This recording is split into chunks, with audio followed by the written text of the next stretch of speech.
আমাৰ ঘৰলৈ আহিছে যি বিশেষ আলহী ক'ৰ পৰা আহিছে কিয় আহিছে সকলোবোৰ দেখাই থাকিম আপোনালোকে সকলোবোৰ চাই থাকিব বিশেষ আলহী আহিছে আমাৰ ঘৰলৈ আজি যোৰহাটৰ পৰা হে গাইজ গুড মৰ্নিং মোৰ আকৌ এটা নতুন মিনি ব্লগলৈ আপোনালোকক সকলোকে স্বাগতম জনাইছোঁ আশীৰ্বাদ কৰিব আহিব লগা দিনবোৰ যাতে ভালে কুশলে পাৰ হৈ যায় আৰু বিয়াৰ দিন যিহেতু পাইছেহি আৰু তেওঁলোক আহিছে আমাৰ ঘৰত তামোল পাণ পেলাবলৈ বিয়াৰ দিন ল'বলৈ আৰু দুখন ঘৰ দুখন সমাজে আহিছে আৰু কেনেদৰে কি কি নীতি নিয়ম আছে তেওঁলোকৰ ঘৰত বা আমাৰ ঘৰত কি কি নীতি নিয়ম মানে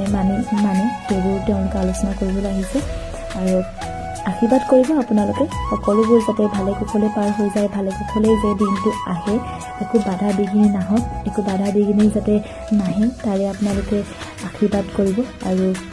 তেওঁলোকে যিহেতু সোনকালেই আহিছিলে আৰু তেওঁলোকৰ যাবলৈ সময় হ'ল সেইখন আপোনালোকে আশীৰ্বাদ কৰিব যাতে সেই বিশেষ দিনটো আপোনালোকৰ আশীৰ্বাদত বিশেষ কৰি তুলিব পাৰি আকৌ এটা নতুন মিনি ব্লগৰ সৈতে লগ পাম